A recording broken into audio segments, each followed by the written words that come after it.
when you get to the Syrian refugee issue, we think 2 of these terrorists were actually Syrian refugees. This causes a grave concern on the part of policymakers because we don't want to be complicit with a program that could bring in potential terrorists into the United States. And quite frankly, I disagree with Ben Rhodes.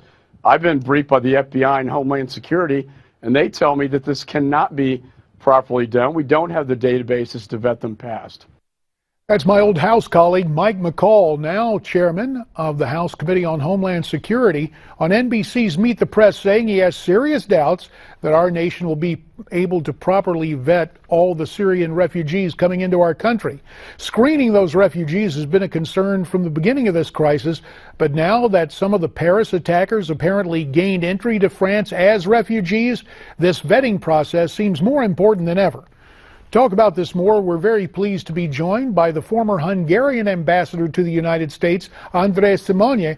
Andras is now the managing director for the Center for Transatlantic Relations at Johns Hopkins University. He's at Newsmax, Washington. Also joining us tonight, Kiron K.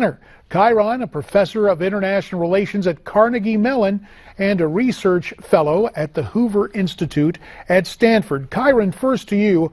Our government has said time and time again the refugees coming here will be vetted. Do you think that's really possible? Well, when you have the FBI director testifying before Congress saying that we cannot fully vet the Syrian and other refugees coming from the region, I think we have to take it very seriously. And in fact, governors are doing that very thing now in light of Paris.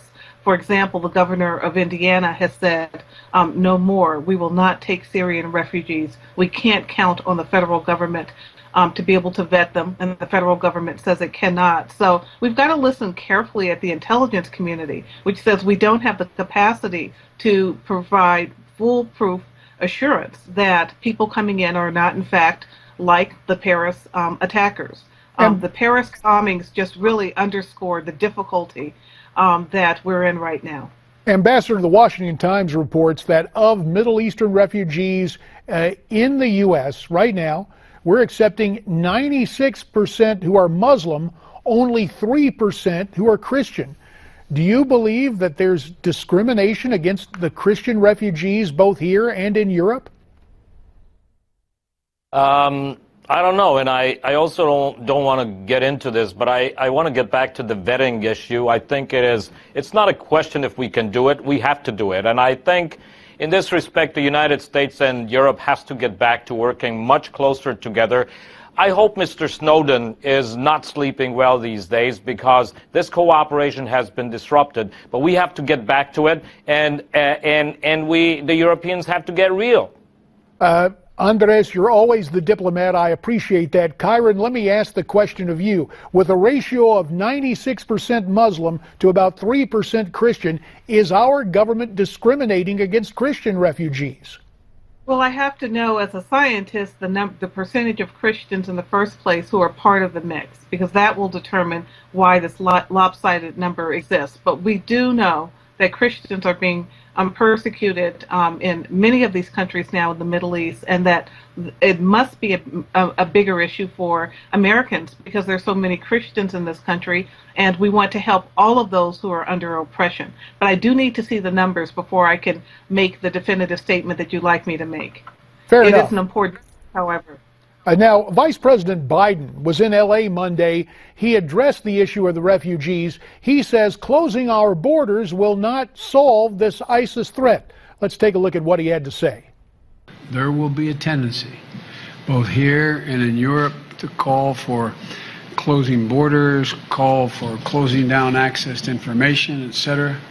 But that's all this is about. That's what they're attempting to do. That's the ultimate victory. Now, it seems to me that national sovereignty and the right for a nation to close its borders is up to that nation. Ambassador, your assessment of sovereignty and borders? Well, I think it's up to each nation to decide. I do believe there is only a Europe-wide solution that can really help this issue.